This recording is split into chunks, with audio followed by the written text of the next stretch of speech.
Ferrari is now 50 years old, but is there any sign of middle age spread? Well, none that I've noticed. Saab is also 50, a milestone it's celebrated with the launch of the new 9.5. Even Cosworth is as ancient as Sergeant Pepper. I've got the invitations to all their parties here. Look, there's Ferrari. We did that one last week. Saab, invitation very importantly. No, they'll just have one glass of wine, then they'll all go and commit suicide. Jamie Clarkson, dog and duck, few jars. So, Cosworth's 30th. No. What's this? You're called to the Jaguar 75th anniversary. 75, that is really old. But does it mean they're infirm? It all began with Bill Lyons making sidecars. Then there was this, and then they won Le Mans, and then the E-Type came along, and he had one. Then they stopped racing, and he bought one. And him, and all the cars broke down, and then the factory went Marxist, and now they're all better again. There's been a change in attitude too. I mean, this is the interior of the most recent XJ6. Cosy, isn't it? But there are one or two problems. The glove box, stupidly small. This seat doesn't go quite far enough back for my liking. And these switches along here, you can't see them. Now, in the past, if you'd whinged to Jaguar about petty things like that, you'd have been lucky to escape from the encounter with light bruising. Not anymore. This is the interior of the brand new XJ. Now, you'll note the glove box is larger. The seat goes further back. The switches have been moved. It's nice. Even though there's a telephone stereo combo, it has a traditional feel. I'm thinking that if this car smoked, it would have a pipe. But in fact, it has two.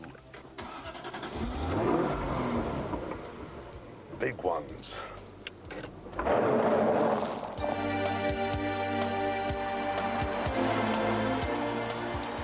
From the outside, this car has new costume jewellery, new bumpers, new wheels, and underneath there's now a 5-speed automatic gearbox. So that's it then. Everything anybody could have complained about has been fixed. Great.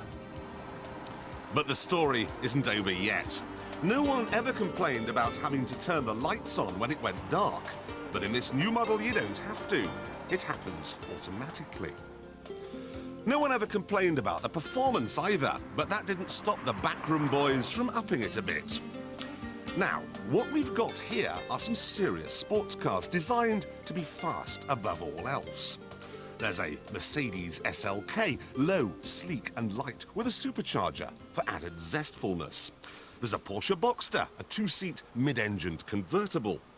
Ooh, and there's an Aston Martin DB7, big power under that pretty body. And lining up to take them all on is this.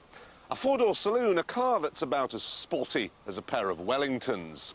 So it's Nike versus Hunter in a mile-long dash for glory.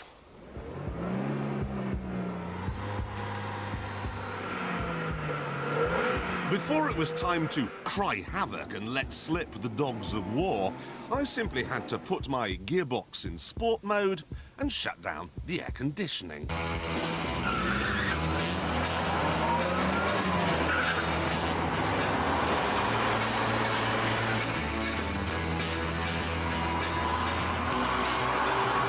I appear to be driving the Energizer Bunny.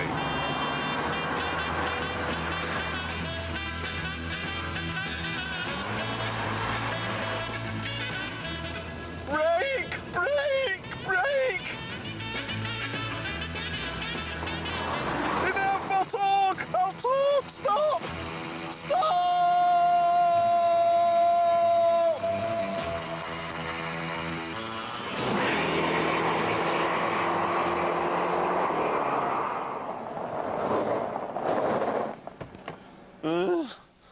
Now, ordinarily, I have no interest in seeing what's going on under the bonnet of a car, but on this occasion, I shall make an exception.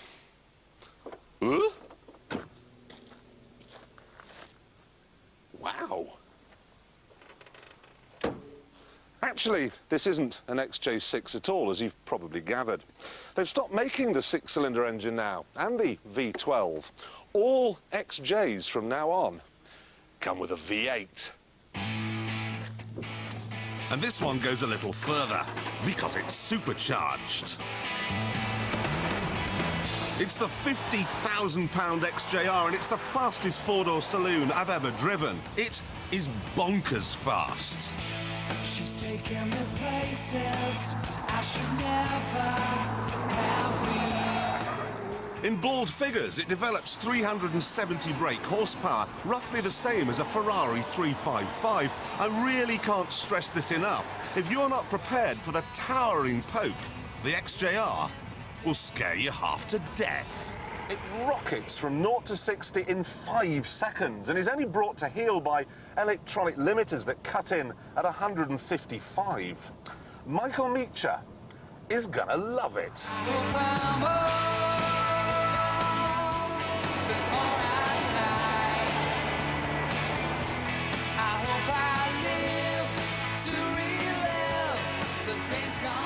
My only real complaint is that the old XJR had a rough and readiness that I liked.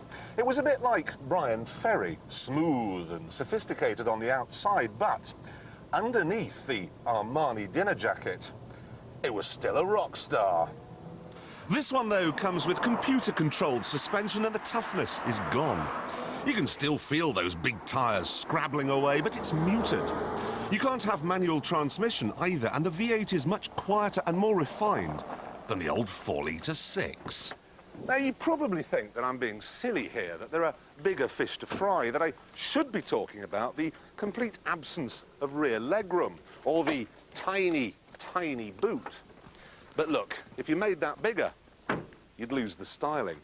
And anyway, if you're worried about that sort of thing, you really are getting on.